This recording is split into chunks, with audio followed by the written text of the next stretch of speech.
우리 마태복음 240번째 시간입니다. 240번째. 마태 11장 예수님께서 모은 인류를 초청하시는 그 초청장 마지막 부분에 이제 거의 다 마무리되어 가는 과정입니다. 이제 그 중에 초청자는 만왕의 왕이신, 다시 말하면 영원한 안식으로 초청하시는 초청의 주체가 누구냐? 예수님이다 라는 그런 뜻을 한번 들여다보도록 하겠습니다. 우리 성경 마태 11장 28절에서 30절까지 우리 같이 봉독합니다. 수고하고 무거운 짐진 자들아 다 내게로 오라. 내가 너희를 쉬게 하리라. 나는 마음이 온유하고 겸손하니 나의 멍에를 메고 내게 배우라. 그러면 너의 마음이 쉼을 얻으리니 이는 내 멍에는 쉽고 내 짐은 가벼움이라 하시니라. 아멘. 오늘 우리 240번째 시간입니다. 똑같은 이제 마지막 예수님께서 초청하시는 초청장이 11장이라고 그랬죠. 그래서 마태 11장은 이렇게 5가지로 이렇게 쭉 나눌 수 있는데 5번째가 예수님의 초청 안에서 예수님의 초대 주체 예수님 안에 우리가 그 예수님의 초대를 거부하는 우리 인간의 3가지 어떤 사상, 그래서 물질주의, 그 다음에 쾌락주의, 그 다음에 애정주의다라고 하는 거 말씀을 드렸고, 초청의 주체이신 예수님에 대해서 우리가 오늘 한번 생각을 해보도록 하겠습니다. 그리고 앞으로 이제 이런 4가지가 있겠죠. 초대받는 이는 수고하고 무거운 짐진 자들. 도대체 이 수고하고 무거운 짐진 자들이 누구며 어떠한 의미인가? 뭐 그런 것들. 초대하신 목적은 뭐냐? 쉬게 하고 안식으로 이 말이지. 안식에 대해서 여러분들에게 자세하게 말씀을 드릴 겁니다. 그러면 그 안식에 초청을 받았으면 무엇을 우리는 해야 할 것인가? 온유와 겸손으로 예수님을 배운다. 그 의미도, 그 다음에 초대에서 나타나는 일은 그 초대에 응했을 때, 다시 말하면 안식으로 나아가는 우리들의 모습이 온유와 겸손이 된다고 한다면 그 멍에는 쉽고 짐은 가볍게 된다. 이런 뜻인데 어떤 의미인지를 계속해서 알아보도록 하는데 오늘 초청의 주체 예수님에 대해서 한번 생각을 해보도록 합니다. 자, 만왕의 왕이 온 인류를 안식으로 이끌겠다는 초대를 하고 계십니다. 계속해서 이것은 같은 말이죠. 누가복음 14장에서 이러한 내용들, 누가복음 14장에서 이러한 내용들 있습니다. 그래서 초청을 했지만 어떤 사람은 나는 밭을 샀음에 그 물질주의라 그랬습니다. 나는 소 5겨리를 샀다. 이것은 일하는 인간의 수고와 노동이다. 이런 걸 이야기를 했습니다. 인간의 육신적인 말이죠. 쾌락적인 세상적인 인간의 삶의 모습을 말하죠. 그 다음에 나는 시집가고 장가들었다라고 하는 것은 육신적인 어떤 애정 뭐 이런 것들을 말씀을 했습니다. 자, 이런 내용들 우리가 지난 시간에 다 알아봤다고 말할 수 있겠고요. 자, 그 다음에 그러나 주님은 다시금 긴급하게 이러한 거의 다 많은 사람들이 이 예수님의 초청을 거부하기 때문에 다시금 긴급하게 명령하시기를 길가로 나가서 누구든지 다 초청하여 드리라고 하셨음을 읽어볼 수 있습니다. 이전에 초청함을 받았으나 거절한 사람은 이제 초청함을 받을 수 없을 것이다. 다시는 없다라고 하는 것이죠. 자, 이렇게 그러므로 가지 못하겠다. 나는 장가 들었으니 그랬죠. 그래서 종이 돌아와 주인에게 그대로 고하니 이에 집주인이 노하여 그 종에게 이르되 빨리 시내와 거리로 골목으로 나가서 가난한 자들과 병신들과 소경들과 저는 자들을 데려오라 하시니라. 종이 가로되 주인이여 명하신 대로 하였으나 오히려 자리가 비어있나이다. 그랬죠. 주인이 종에게 이르되 길과 산울가로 나가서 사람을 강권하여 데려다가 내 집에 채우라 라고 하시는 그런 내용이죠. 자, 그러면 이 초청함을 받았지만 우리가 지난 시간까지 3가지 인간의 어떤 사상, 물질주의, 그 다음에 세속주의, 그 다음에 애정주의 뭐 이런 것들 이렇게 초청함을 받았지만 그러한 세상적인 사상 속에 물질 사상 또한 쾌락의 어떤 세속 사상 아니면 애정 사상에 들어 깊이 묻혀서 하나님의 이러한 초청을 받았을지라도 거절한 사람들은 다시는 이러한 초청을 받지 못할 것이라고 했습니다. 히브리서 6장 4절에서 6절까지도 그런 말씀이 있습니다. 한번 비침을 얻고 하나님의 은혜의 비침이죠. 성령의 은혜죠. 물론 뒤에도 있지만 하늘의 은사를 맛보고 성령의 참여한 바 되고 하나님의 선한 말씀과 내세의 능력을 맛보고 타락한 자들은 다시 새롭게 하여 회개케 할 수 없나니 이는 예수님의 아들을 다시 말해 예수님이 다시 십자가에 못 박힐 일이 없을 것이기 때문에 그들에게는 다시는 구원의 기회가 없다라고 그랬습니다. 마태 24장에도 그랬죠. 이제 앞으로 계속 배우겠지만 미련한 5 처녀의 모습 이미 문이 닫혔다라고 말하고 맙니다. 기름을 사러 갔지만 이미 늦었다라고 하는 것이죠. 다시는 기회가 없다라는 뜻입니다. 예수님의 십자가가 다시는 없을 것이다 라고 하는 것입니다. 그 결과는 뭘까요? 곧 멸망이며 영원한 지옥의 형벌만의 삶이 그들에게 주어질 뿐이라는 의미죠.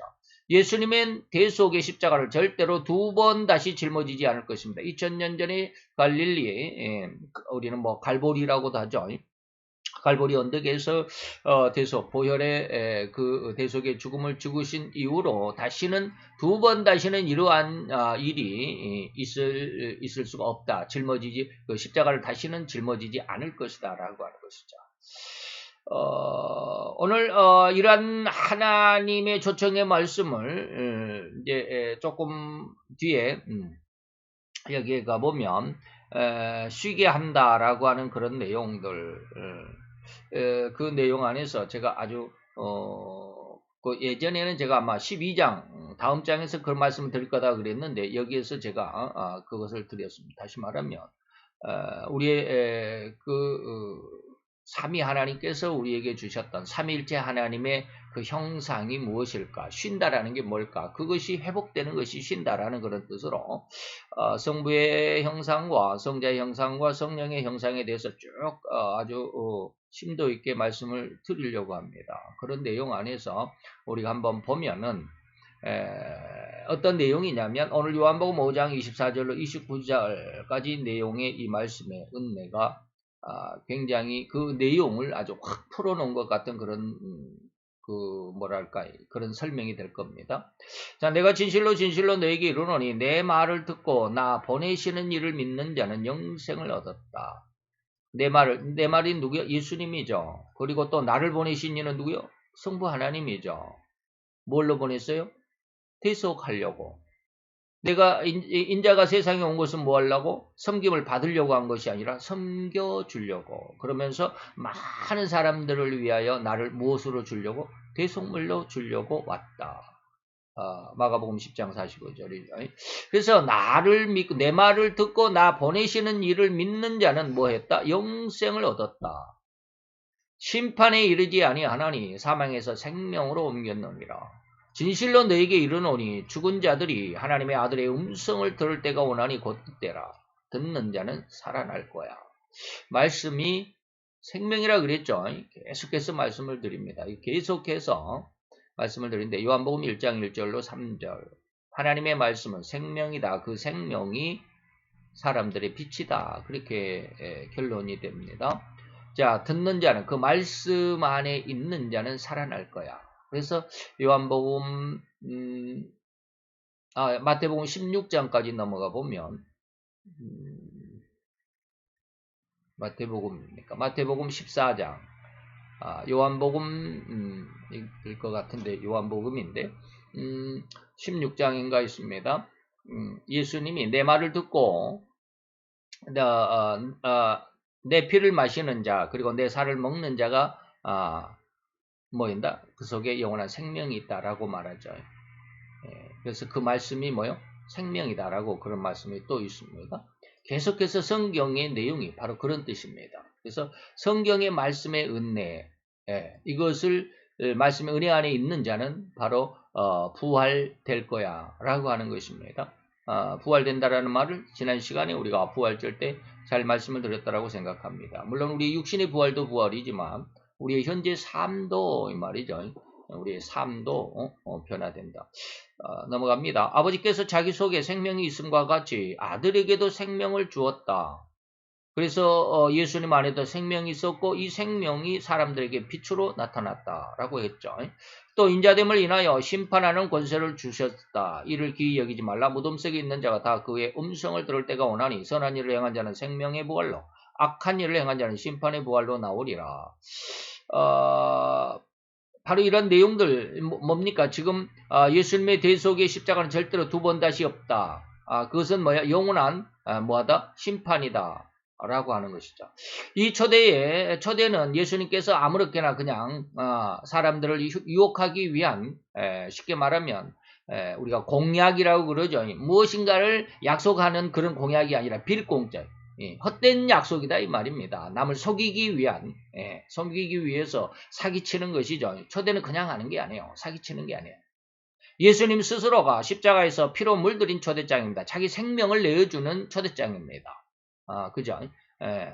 그래서 이것만 있으면 언제든지, 다시 말하면 예수님의 생명, 다시 십자가의 보혈, 자기를 희생물로, 자기를 대속물로 내어주신 그 의미를 정확하게 알고만 있다면 언제든지 그 어느 사람이든지 천국으로 들어갈 수 있을 것이고, 이것을 알지 못하면, 다시 말하면 이 초대를 거부한다면 그 누구라도 천국에 들어갈 수 없다라고 하는 겁니다. 그래서 다윗도 이렇게 이야기를 했습니다.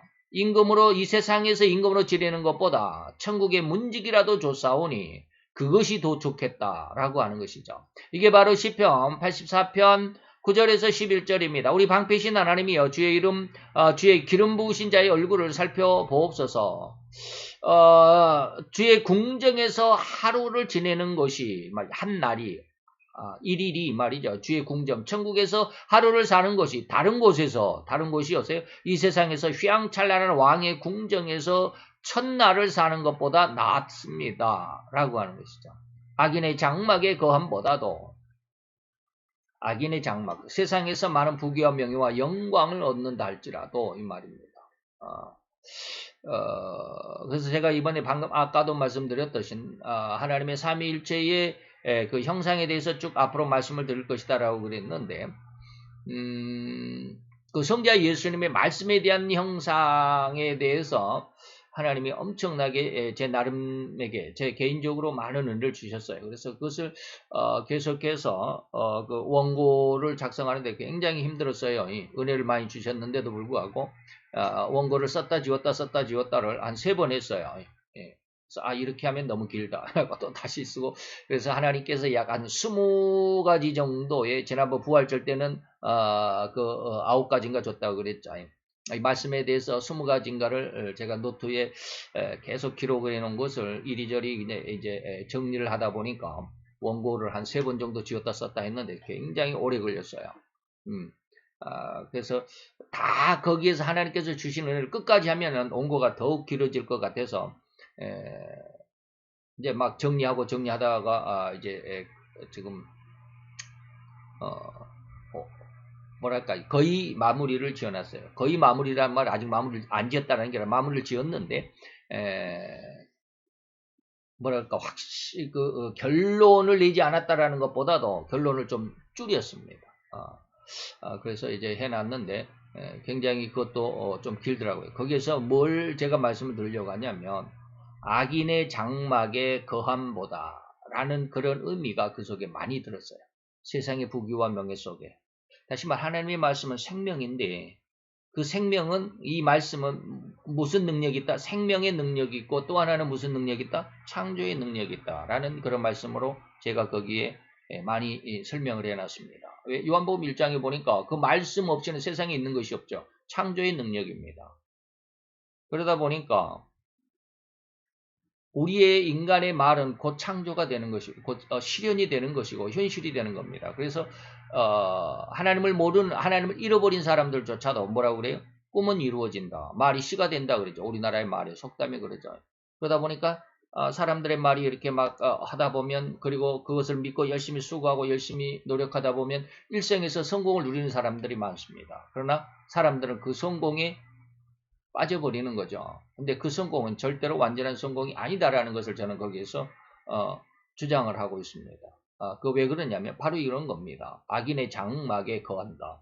다시 말하면 세상에서 우리 육신의 수고와 노력으로, 그리고 우리의 어떤 그 계획으로, 우리의 어떤 목적을 가지고 열심히 이른 새벽부터 밤늦게까지 얼마나 열심히 삽니까? 그래서 뭐 이런저런 어떤 모습 안에서 나름대로 성공을 했다라고는 하죠. 근데 그게 다가 아니다 이 말입니다.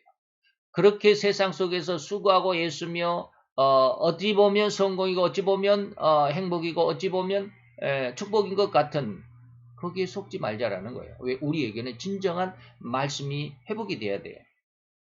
이게 예수님의 말씀의 형상이거든요. 그것은 곧 생명이거든요. 그 말씀은 곧 창조거든요. 이루어진다라는 거예요. 그래서 제가 지난 부활절 때 말씀드리는 것이죠. 내 말이 너희 안에 있으면 너희가 무엇이든지 원하는 대로 구하라. 그리하면 이룰 것이다. 라고 하는 것이죠. 그 얼른 본체를 알아야 되잖아요. 근데 우리는 이러한 모습 속에 그냥 살아갈 뿐이에요. 악인의 장막에 거한다. 세상의 부요함 속에 살아간다. 그러나 진정한 성도들은 이러한 세상 속에서 엄청난 부귀와 명예와 영광. 그래서 히브리서 11장에 모세도 그렇게 기록을 합니다. 공주의 아들로 사는 것보다도 차라리 내 동족들과 함께 고통하며 괴로워할지라도 동족과 함께 살기를 원했다. 이게 믿음이다라고 하는 것이죠. 곧 내 하나님 문지기로 있는 것이 더 좋습니다라고 하는 것이 진정한 신앙이다라고 하는 겁니다. 하나님의 초대를 절대로 만놀이 여기지 맙시다. 두려운 결말이 있을 뿐입니다. 마태복음 22장 1절로 14절에도 임금의 잔치의 초청을 말하고 있습니다. 보낸 자들을 다 죽였습니다. 심지어 주인의 아들까지도 죽이는 흉악한 일을 저질렀던 것입니다. 그리고 나서 뭡니까? 이게 왜 이렇게 쓰셨어요? 21장 읽어야 되는데 이게 많이 마태복음 21장. 이거 다시 한번 찾아봐야 되겠네요. 여기다가 이렇게 써놓고 여기는 또 이렇게 써놨네요. 이거는 일단 지워봅시다. 마태복음 21장 33절에서 39절까지입니다. 한 비유를 있습니다. 한 집 주인이 포도원을 만들고 산을 얻으르고 거기 즙자는 구이를 파고 망들을 짓고 농부들에게 새로 주고 타국에 갔습니다. 모든 것을 다 해놨죠. 뭐 이렇게 모든 것을 다 해놓고 말이죠. 근데 농부들이 종들을 잡아, 다시 말하면 종들을 이제 그 실과를 받으려고, 세를 받으려고, 월세인지 연세인지 좌우지간 세를 받으려고 종들을 보냈더니 그 농부들이 종을 잡아서 하나는 심히 때렸더라, 또 하나는 죽였더라, 하나는 돌로 쳤더라. 그래서 다른 종들도 또 그러더라. 근데 그래도 또 그러니까 다른 종들을 처음보다 더 많이 보냈지만 또 그렇게 했죠. 그래서 그 다음에는 자기 아들, 그 주인이 자기 아들을 보내면 혹시 내 아들은 공경할까? 주인의 아들이니까 라고 했는데 농부들이 말하되 그 아들을 보고 말하되 이는 상속자가 아니냐. 그러니 저를 죽이면 상속자가 없으니까 당연히 우리가 짓고 있는 이것을 우리가 기득권을 가졌으니까 우리에게 유업이 될 거 아니야 라고 생각하는 것이죠. 기가 막힌죠. 이것이 바로 인간의 모습입니다. 이러한 마태의 기록보다도 더욱 악한 사람들을 수는 있으나 결과로 초청에 응하지 않는 것으로 봐서는 다 똑같습니다. 다시 말하면 여기에 말하면 농부들을 하나님의 종들입니다. 여기에서 농부들에게 세를 주고 떠났고 이 농부들은 세상 사람들입니다. 그리고 하나님의 종들은 바로 오늘날 나중에 아들은 예수님이겠죠. 이 종들은 오늘날 목회자들입니다. 목회자들이라도 정통적인 목회자들입니다. 가짜 목사들이 너무나도 많으니까. 바로 이러한 상황들인데 이러한 일들이 어디로 갔습니다. 이러한 일들이 더욱 악한 사람들일 수는 있습니다. 그러나 앞에서 말한 이 거역하는 사람들, 나는 어디가 있습니까? 나는 밭을 샀다고 거절하고, 나는 소 5개를 사서 거절하고, 나는 장가가 쓰니 거절하고 하는 이러한 거절하는 사람들은, 이러한 사람들은 그러한 사람들보다도 여기에서 말하는 이러한 사람들은 더 악한 사람들일 수는 있지만 결과로 보면 둘 다 똑같다 이 말입니다. 둘 다 똑같습니다. 그래서 마태 22장 14절에 보면 청함을 받은 사람은 마태 택함을 입은 사람들이 적을 것이라고 하셨음을 우리는 두려운 마음으로 이 하나님의 말씀을 받아야만 할 것입니다. 그래서 마태 22장 14절에 보니까 초청을 받은 천국으로 다 복음해서 초청을 받은 사람들은 무지무지 많습니다. 그리고 교회에 나온 사람들도 무지무지 많습니다. 그래서 제가 방금 거짓 목사들이 많다라고 하신 말씀도 주의해야 됩니다. 교회가 다 교회라고 생각해서는 안 돼요. 그저께도 우리 딸과 무슨 이야기를 하다가 잠깐 이야기를 했는데 교회 안에 사탄의 역사가 많다라고 그랬더니 깜짝 놀라더라고요. 아니 교회에 어떻게 귀신이 들어올 수 있냐? 교회라고 귀신이 못 들어오냐라고 그랬는데 교회 안에 신자라고 예수님의 복음을 받아서 초청을 받아서 교회 안에 들어왔다 할지라도 다시 말하면 초청함을 받은 사람은 많지만 그러나 하나님 앞에 택함을 받은 자는 적다. 이게 우리 마태 13장에서 지금 11장이죠. 13장에 가면 천국장입니다. 11장은 초청장이고 12장은 안식에 대해서 초청인데 어디로? 안식으로 해서 12장은 안식의 장입니다. 그럼 안식이 뭐야? 13장이 안식은 바로 천국이야 라고 말하는 그런 맥락, 그런 의미의 줄거리로 마태복음이 기록이 되어 있습니다. 근데 그 천국장 마태 13장에 가보면 그물 비유를 말씀하시면서 바로 이렇게 말합니다. 많은 물고기를 그물에 잡아 올리지만 그 물고기들을 다 먹을 수 있는 게 아니다. 먹지 못할 것, 지느러미가 없는 거나 비늘이 없는 거는 먹지 못하고 다시 내버린다 라고 말하죠. 이게 바로 척함을 받던 사람은 많지만 택함을 받은 자는 적다. 그물에 고기가 많이 걸려들지만 다 먹을 수 있는 게 아니다 이런 뜻입니다. 그래서 입으로는 주여 주여 하는, 그래서 살아있을 때 예배당에 자리를 메우기만 하는 사람들이 수없이 많다 이 말입니다. 근데 그런 사람들이 아니라 진정으로 주님의 초대에 응하는 사람이 되어야 할 것입니다. 그 주님의 말씀대로 행하는 믿음이 있어야 할 것입니다. 그래서 마태복음 7장에 제가 늘 이야기합니다. 예수님의 이름으로 내가 주의 노릇을 했고 목회자여서 설교도 하고 목회도 하고 교회도 하고 그랬지만 예수님은 뭐래요? 그런 걸 하는 게 아니라 하나님의 뜻대로 하는 게 천국으로 들어가는 거야 라고 말씀하시잖아요. 그래서 주님의 뜻대로 말하는 대로 행함이 있어야 할 것입니다. 그렇지만 마태 11장 오늘 28절 29절의 말씀의 의미로 은혜를 받은 이 세상의 성인들이 많이 있습니다. 자, 오늘 이 말씀이죠. 오늘 본문 말씀. 내가 너희를 쉬게 하리라. 쉬게 한다.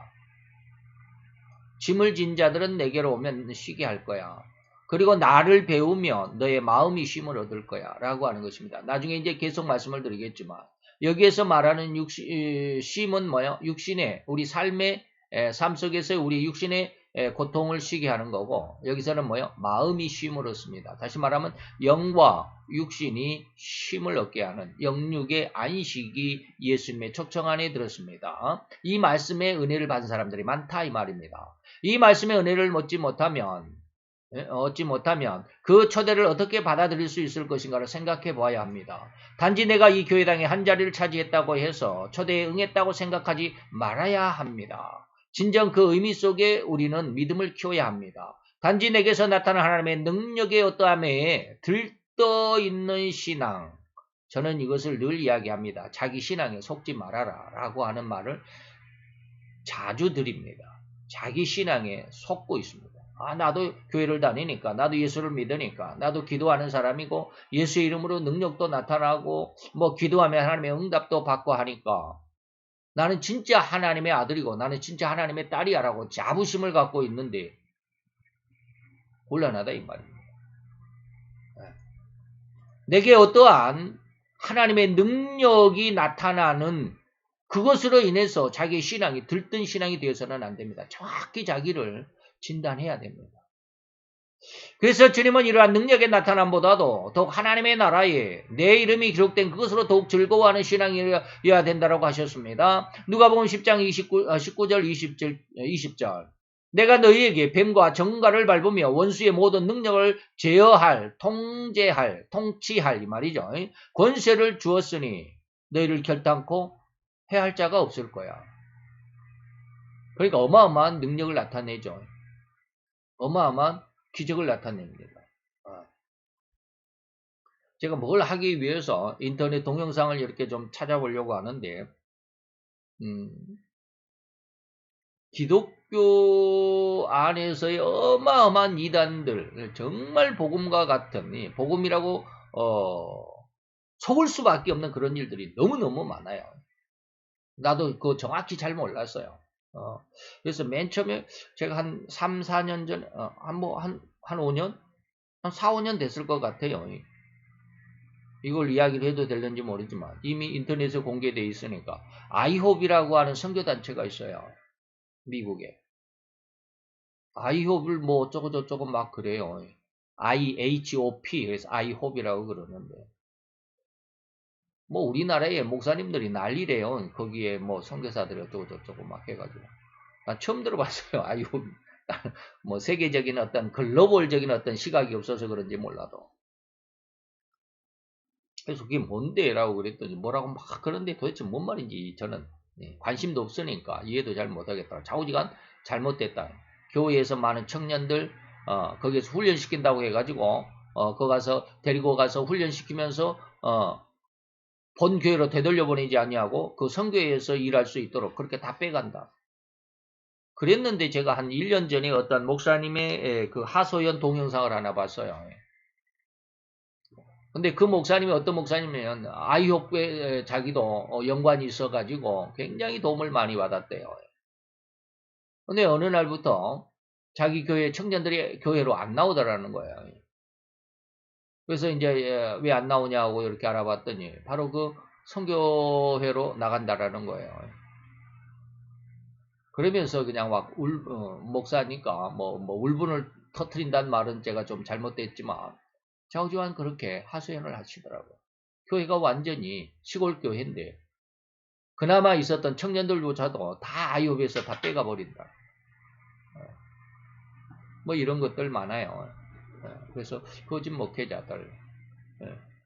거기에가 또 뭐가 거기에 함께 연관되어 있는 요즘으로 뜨고 있는 선교회가 또 하나 있습니다. 그 미래 세대를 준비하는 뭐 이런 거 해요. 뭐 미래 세대. 미래 세대인가 뭐라고 다음 세대를 준비하는 군사들이라고 그러나 뭐라고 그래요. 그래가지고 또 난리법석이에요. 온 나라가 아주 정신없었어요. 이 기독교계 안에서 몇 년 전, 뭐 한 2년, 3년 전. 지금도 아마 그래요. 대단해요. 그래서 그런데 거기에 선교사 한 사람 미국에 있었던 사람, 무슨 뭐 조 선교사인가, 조 선교사인지, 조 목사인지, 조씨예요. 이름도 모르겠네. 사우지한 조씨예요. 근데 우리 여기 수원에 우리 교단에 예전에 지금은 이제 갈라졌지만 예전에 큰 교회 있었습니다. M교회라고 수원 M교회. 그 교회가 신두리라고 하는 저 서해안 신두리라고 하는 곳에 수양관이 있어요. 저는 한 번도 안 가봤어요. 몇 번 그때 우리 같이 이제 교단에 있을 때는 몇 번 막 목사님들이 가서 쉬기도 하고 그러셨는데 저는 한 번도 안 가봤어요. 한번 가보고 싶었는데 왜 그렇게 기회가 안 맞았는지 모르는데 인터넷에 보니까 잘 지어놨기는 하더라고요. 상당히 넓은 면적에다가. 근데 그 수양관을 조 누구 선교사인지하고 연결을 시켜서 거기에 훈련원으로 제공하기로 했다라는 영상도 있어요. 자 보세요. 내가 너희에게 뱀과 정갈을 밟으며 원수의 모든 능력을 제어할 권세를 주었습니다. 이게 누가 줬어요? 사탄이 줬어요? 예수님이 줬어요. 잘 알아야 됩니다. 이 어마어마한 능력을 누가 주었냐면 정통적으로 이 말이에요. 분명히 예수님이 주었어요. 그래서 너희를 해할 자가 없어요. 그러나 예수님은 뭐라고 그래요? 그러한 능력으로 귀신들이 너희에게 항복하는 것으로 기뻐하지 말라라고 그랬습니다. 여기에 세상이 뭐요? 들떠버리는 거예요. 앞에서 말씀드렸던 자기 신앙에 들떠버린다. 아까 제가 어디가 있습니까? 자기 신앙에 들뜨지 말라고 그랬습니다. 이 어마어마한 것을 누가 줬어요? 예수님이 분명히 줬잖아요. 그럼에도 불구하고 여기에 뭐요? 그러나 자기에게 하나님의 능력이 하나가 나타나면 어쩔 줄 모릅니다. 사람들. 거기에 쏙 빠져버려요. 제가 요즘에 엄청 하나님 앞에 고민하면서 기도하는 게 있습니다. 정말 답답해 미칠 것 같아요. 지난 4월 9일 이후로 그래요. 4월 9일이 뭐요? 부활절이잖아요. 부활절 때 제가 얼마나 설교를 당당하게 했습니까? 그 뒷날부터 10일부터 엄청난 고민 속에 빠져 있습니다. 말씀드릴 수는 없지만 정말로 미쳐버릴 것 같아요. 그 어마어마한 은혜를 받았는데 왜 하나님 안 됩니까? 바로 그거예요. 하나님이 곧 주실 것이라는 믿음은 갖고 있어요. 자, 그러나입니다. 그러나 귀신들이 너에게 항복한 것으로 기뻐하지 말라. 예수님이 줘놓고 그 능력이 나타나는데 기뻐하지 말라고 그래요. 오히려 너의 이름이 하늘에 기록된 것을 기뻐해라. 무엇이 우선이고 무엇이 차선인지 그 다음 순인지를 알라라는 거예요. 정확히 알아야 됩니다. 믿음이 무엇인지를 알아야 돼요. 이건 사탄에게 받은 게 아니에요. 사탄에게 유혹이 돼서 내가 잘못된 신앙을 가지고 있는 게 아니에요. 가장 정확한 신앙이에요. 가장 정확한 신앙이에요.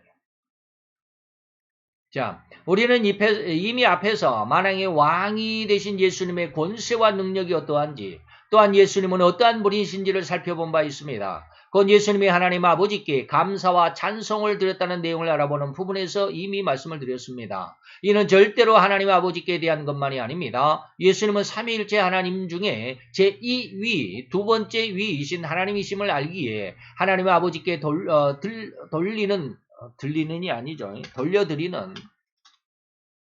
하나님 아버지께 돌려드리는 모든 영광과 그렇게 돌려드리는 내용의 모든 내용이 또한 예수님에게도 적용된다는 사실을 간과할 수가 없습니다. 우리가 지난 시간에 말씀을 다 드렸습니다. 한번 다시 되돌아가기는 좀 그러니까 한번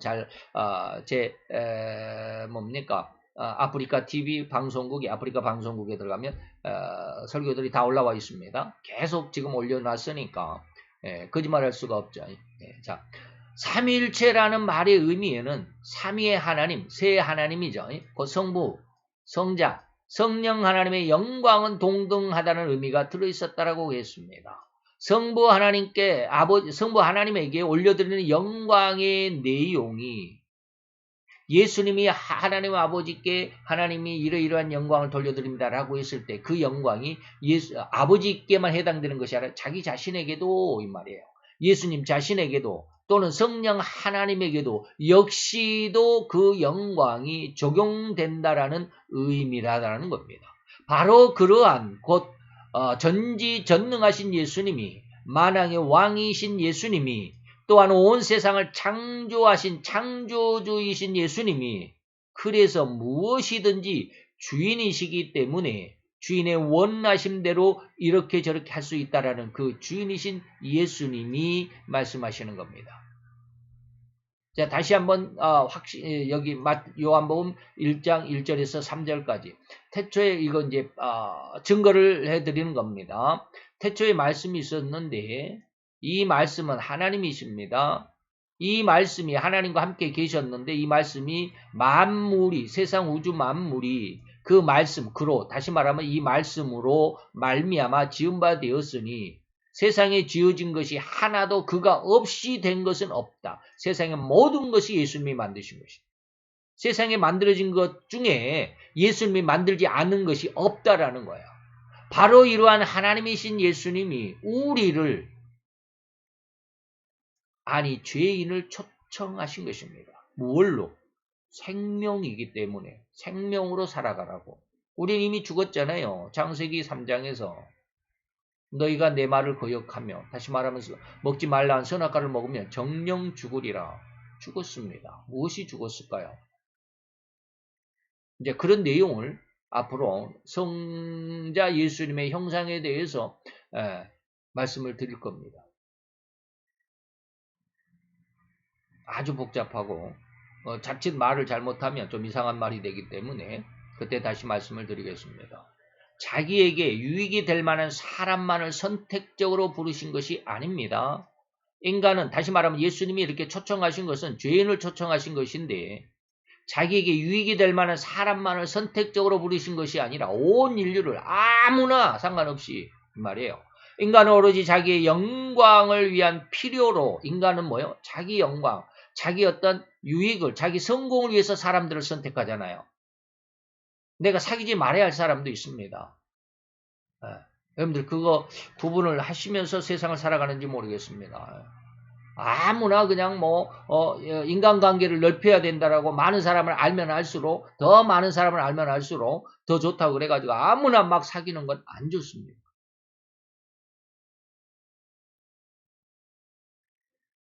이해할 수 있어야 되는데. 그래서 인간은 오로지 자기 영광을 위한 필요로 사람들을 사귀입니다. 자기의 야망을 달성하고자 한낱 저 사람을 소모품으로만 사용하고자 그 사람을 이용하려고 사귀기도 합니다. 이런 사람을 소시오패스라고 그래. 지금 민땡당의 이땡명 씨가 바로 그런 사람이에요. 소시오패스적인 성향을 가진 사람이에요. 자기가 필요할 때는 그렇게 사용하고는 자기에게 불리한 뭐가 있으면 절대 나는 그 사람 모른다. 나는 그 사람과 안면이 없다.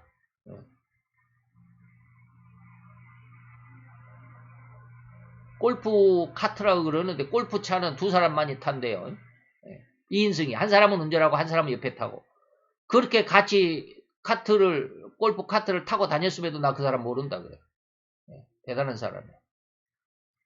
그래서 더 이상은 필요하지 않겠다라는 그런 계산이 선다면 가차없이 도마뱀이 자기의 꼬리를 자르듯이 안면을 박대하는 후안무치한 상황을 눈썹 하나 까딱하지 않고 도려내는 습성일 뿐임을 잊어서는 안 될 것입니다.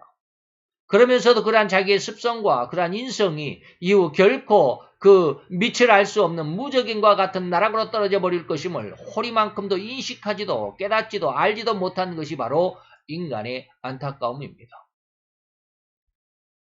그래서 아까 세상적인 것이 무엇을 맨 처음에 우리가 그랬습니다. 거기 어디에 있습니까? 제가 이런 말씀을 드렸습니다. 악인의 장막의 거함보다 라고 그랬습니다. 다윗이 시편 84편 몇 절입니까? 이게 10절에서 악인의 장막에 거한다. 이 말을 할 때 제가 많은 말씀을 드렸습니다. 이 말이 뭐냐면 바로 악인의 장막에 거하는 것이 뭐요? 우리 보물을 땅에 쌓아두는 것입니다. 네. 근데 거기 쌓아두지 말라 그러잖아요. 왜? 거기에는 좀이 있고 동록이 있고 도적이 있어서 구멍을 뚫고 다 도적질해 간다 이 말이에요. 땅에 쌓아놓으면 그래요. 다시 말하면 악인의 장막에 거하는 삶은 전부 다 빼앗길 수밖에 없는 결론이다 이 말입니다. 하나님이 없이 얻은 많은 부귀와 명예와 영광과 종기 모든 것들은 결론적으로는 구멍이 나서 다 흐트러져 버린다. 빠져나가 버린다 이 말입니다. 도적이 구멍을 뚫고 우리의 가장 소중하게 가장 은밀하게 감춰둔 보물을 그 모든 영광을 모조리 도적질해 갈 것이기 때문입니다. 오늘 제가 이 원고를 쓴 날이 3월 15일입니다. 2023년 3월 15일 오늘은 실로 전 한국 땅을 들썩이게 한 동영상이 온통 화제입니다. 이걸 여기다가 다 이렇게 보러 가기로 했는데 지금 시간이 너무 많이 갈 것 같은데 자기를 전땡환 전 대통령의 손자라고 소개한 전땡원이라고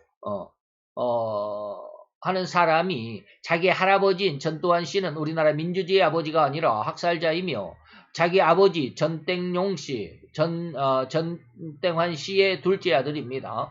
자기 아버지는 전땡용 씨는 악마, 자기 아버지를 악마로 표현을 했습니다.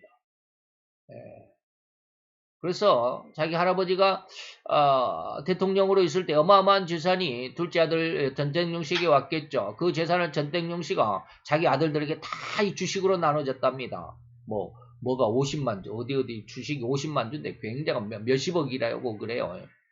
근데 이 전땡용 씨가 이혼을 했, 지금 여기에서 말하는, 이것을 고발한, 이 전땡원이라고 하는 이 전땡환 씨의 손자, 전땡환 전 대통령의 손자, 전땡원 씨는, 전땡환 전 대통령의 둘째 아들, 전재용 씨의 둘째 부인에게서 난 아들입니다. 첫째 부인은 아이를 못 낳았어요. 전땡환 대통령의 둘째 아들은 장가를 갔는데 첫째 부인이 아이를 못 낳았어요. 그래서 이혼을 하고 둘째 부인을 얻었어요. 둘째 부인에게서 두 아들을 낳았어요. 바로 이 전땡원 씨하고 그의 형, 둘째 아들이거든요. 그 형도 있어요. 전땡원 씨가. 근데 이 두 아들에게 딸이 있나? 모르겠네. 좌우지간 두 아들에게 어마어마한 주식을 나눠줬어요. 그리고 나서 자기 어머니가 이 전땡용 씨, 왜 악마라고 그랬냐면 이 전땡용 자기 아버지가 자기 엄마를 버렸어요. 이혼을 했어요. 그리고 또 세 번째 부인을 얻었어요. 그 세 번째 부인이 탤런트예요. 아주 저도 지금 기억은 머리에 상상은 되는데 굉장히 미소가 이쁜 그런 아가씨예요. 박땡아라고 하는 박땡아가 맞을 거예요. 그랬는데 결혼을 세 번째 결혼을 하고 났는데 이 세 번째 결혼이 두 번째 부인과 이혼하고 세 번째 재혼을 한 게 아니고 두 번째 부인과 살면서 쉽게 말하면 바람을 피운 거예요. 예, 미국에다가 살림을 차려놓고 바람을 피웠는데 그리고 나서 이혼을 하고는 그 두 아들하고 두 아들에게 준 그 모든 주식을 각서를 쓰라고 그랬대요. 이걸 다 새엄마에게 주겠다라는 각서를 쓰라고 그랬대요. 그래서 다 각서를 쓰고 그냥 줬는데 그 돈이 약 몇십억이 된다라고 그래요. 바로 그런 것이죠. 그러면서 자기 아버지는 바로 그런 일을 하면서 악마라고 이렇게 표현한 것이 왜 그러느냐면 한국에 있으면 이제 자기가 좀 곤란한 문제들이 많죠. 예. 아버지 전땡환 대통령의 추징금도 내야 될 것인가 낸다고 약속을 했으니까 자기들 아들들이 낸다고 그랬으니까 그래서 한국에서 있었던 모든 죄악을 감추고 싶어서 목사의 직함을 얻으려는 행각을 벌이고 있다. 그래서 전땡용 씨가 신학교를 또 다녔대요. 목사가 되려고. 목사의 직분을 가지고 미국으로 이민을 가면 쉽게 돈이 있으면 쉽게 이민권이 나오나 봐요. 그래서 목사의 직함을 얻으려고 이 말이에요. 지금 전도사로 일하고 있다고 그래요. 신학교를 다니고.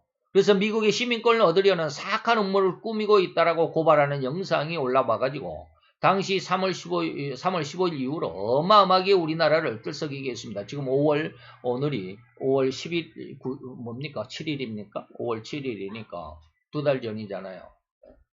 정말 충격적인 추악한 인간의 4명을 고발하는 그런 영상입니다. 어디 봅시다. 이런 거 보면은 시간이 너무 많으니까, 오늘 또 원고가 너무 긴데, 이걸 보면 너무 시간이 많이 가는데,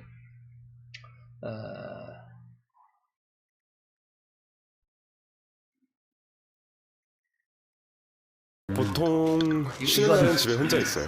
이거는 광고니까 광고가 빨리 안 넘어가는 전두환 전 대통령의 손자 전원입니다. 전 제 할아버지가 학살자라고 생각합니다. 돈이 없다던 저의 가족들은 아직도 잘 먹고 잘 살고 있습니다. 이분이 자기 아버지 전땡환 대통령의 둘째 아들 전땡용 씨입니다. 그 옆에가 세 번째 부인 탤런트 박땡아입니다. 자, 이제 이런 거는 이제 시간이 가니까 넘어갑시다. 여기에서 어마어마한 그런 폭로가 이어지죠. 전땡환 씨는 2021년 11월 23일, 재작년 11월, 그러니까 1년 반 정도 됐죠.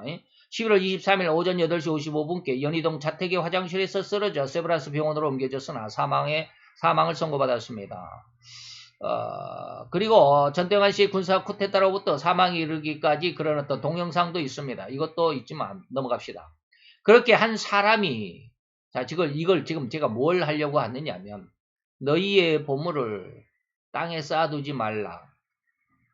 쌓아둔 그 보물은 조미 쓸고, 동록이 쓸고, 도적이 구멍을 뚫어서 도적질에 간다. 세상의 모든 명예와 권세와 이권, 이 모든 것들은 다 없어진다 이 말입니다. 그걸 지금 말씀을 드리는 거예요.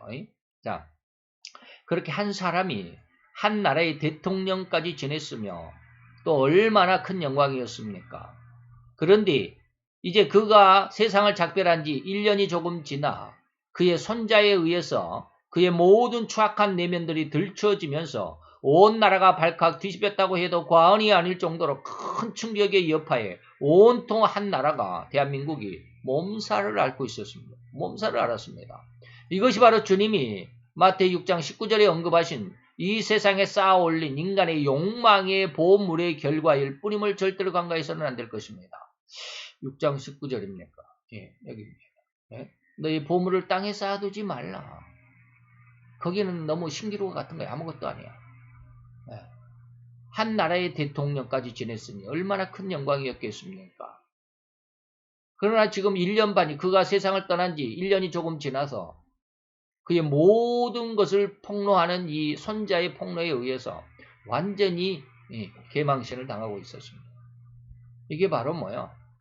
세상에 쌓아올린 인간의 욕망의 보물의 결과가 이럴 거야.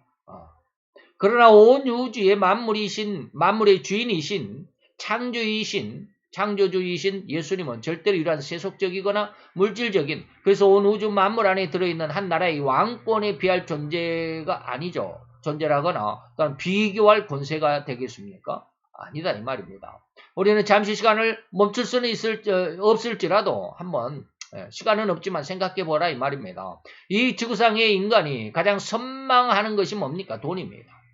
그러면 이 세상에, 이 지구상에 돈이 얼마나 있을까요? 과연 그 액수를, 온 세상에 있는 돈을 다 합하면 그 액수가 과연 얼마나 될 수 있을까요?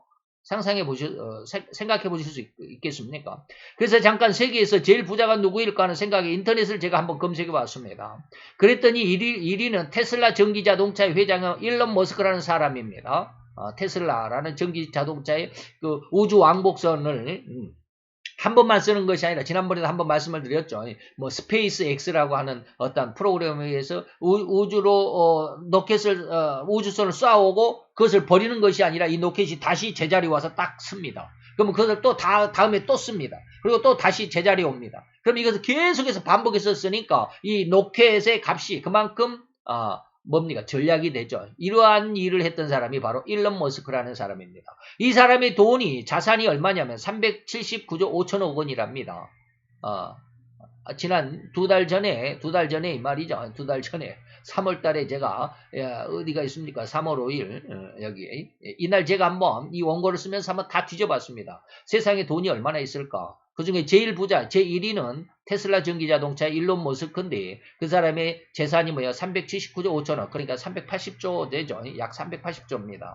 그래서 우리나라 대한민국의 올해 2023년도 한 해 예산도 궁금했습니다. 제가 궁금했어요. 그래서 올해 대한민국의 1년 예산이 얼마일까? 그랬더니 638조 7천억, 640조 정도 되죠.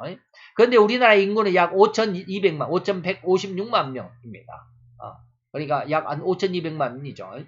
그 세계 제일의 부자의 재산이 대한민국 1년 예산의 50%가 조금 넘습니다. 그 절반 정도 되죠. 절반이 넘지만 그렇게 이제 얼른 계산해 봅시다. 평균적인 인구수로 계산해 보면 대한민국 국민의 절반 정도가 약 2,600만 명이 1년 동안 뼈 빠지게 벌어들인 연봉과 한 사람 일론 머스크의 재산과 비슷하다라는 겁니다. 한 사람의 재산이 우리나라 인구 절반이 1년 동안 뼈 빠지게 일해서 번 돈보다 조금 많습니다. 자, 그렇다면 다른 부자들까지라도 다 그렇다고는 볼 수 없지만 이 온 지구상에 지금 80억 명에 가까운데 80억 명의 인구들이 가지고 있는 돈을 다 판다면 도대체 얼마나 그 금액이 되겠는가 이 말입니다. 얼마나 되겠습니까? 어마어마하겠죠. 지난 미국 대통령 그 트럼프는 재산이 4조였다고 그럽니다. 4조. 재산이 4조. 근데 일론 머스크는 얼마요? 4조가 아니라 380조요. 90배가 많습니다. 트럼프 대통령보다도 90배가 많아요.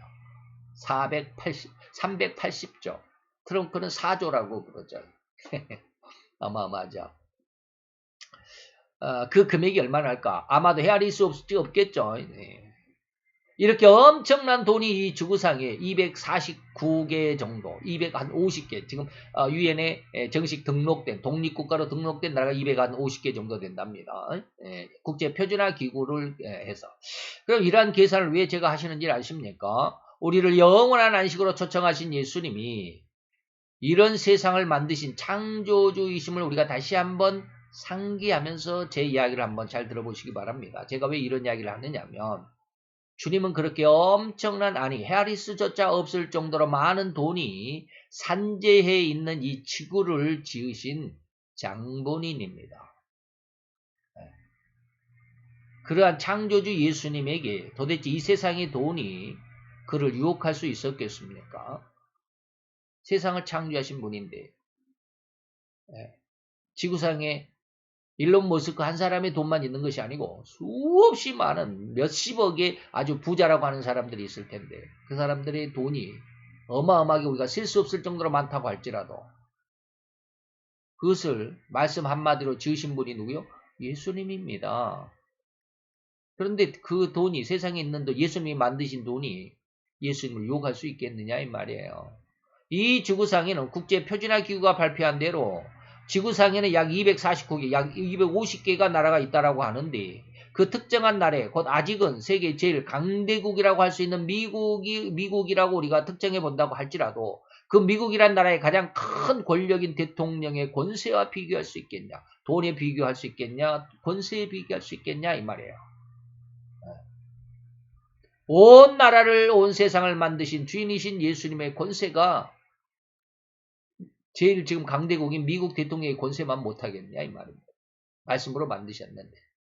결코 비교할 수조차 없는, 그래서 성경은 주님의 권능에 비하면 온 세상은 뭐냐? 먼지 한 알갱이보다 못하며 양동이에서 떨어지는 물 한 방울보다도 못하다라고 비교하시기도 했습니다. 이게 이사야서 40장 12절로 15절입니다. 보라, 그에게는, 예수님에게는, 하나님에게는 열방, 온 우주의 열방이 통에 한 방울 물방울 같다. 적은 저울에 추가 있죠. 그 추에 붙어 있는 한 작은 티끌과 같은 것이 이 세상이다 이 말입니다. 섬들은 뭐요? 떠오르는 먼지 알갱이 같을 뿐이다. 하나님에게는 그렇다 이 말입니다. 이 온 우주가 하나님에게 보면 먼지 한 알갱이와 같을 뿐이다 이 말입니다. 이러한 내용은 삼위일체이신 하나님의 전지하심과 전능하심을 밝혀주는 의미입니다. 바로 그러한 창조주이신 세상의 주인이신 예수님께서 바로 우리를, 아니 죄악으로 영원한 지옥의 형벌에서 허리만큼도 벗어날 수 없는, 영원히 멸망할 수밖에 없는 우리 죄인들을 초청하신 것입니다. 이러한 어마어마한 이면의 내용들을 헤아릴 수 있었으면 정말 좋겠습니다. 창조이신 예수님을 잘 믿을 수 있는 가장 귀한 믿음으로 성장할 수 있기를 축원해 드립니다. 이 초대를 받는 이는 수고와 무거운 짐진 자들입니다. 계속해서 잘 말씀의 의미를 잘 이해하시고 깨달으셨으면 좋겠고, 이 예수님의 초청을 나는 밭을 샀으니 소를 샀으니 장가를 들었으니 라고 하면서 세상 속에 있으면서 하나님의 이 초청을 거부하는 일이 없었으면 합니다. 기도합시다. 할렐루야. 주님, 오늘도 여호와의 귀한 그 크신 사랑과 은혜와 은총을 주 앞에 감사를 드리나이다. 주의 영광 앞에 있는 우리들의 연약한 모습이 아버지 하나님 앞에 그대로 드러날 수 있는 은혜의 시간인 줄로 믿사온즉 우리의 이 안타까운, 이 너무나도 작을 수밖에 없고 먼지 한 알갱이처럼 부족할 수밖에 없는 우리들의 모습인 것을 아버지여 내 스스로 깨닫기를 원하며, 그리고 그러한 우리들에게 오신 하나님의 그 크심에 함께 동참할 수 있고 하나님의 은혜를 거부하지 않고 오히려 받아들이며 하나님 앞에 응답할 수 있는 귀한 믿음의 아들로 딸로 거듭날 수 있는 은혜가 우리들에게 더 풍성하게 주어지기를 원합니다. 말씀 속에 역사하시는 하나님의 그 크신 은혜를 진실로 감사를 드리며 예수 그리스도의 이름으로 기도하여 싸움나이다. 아멘.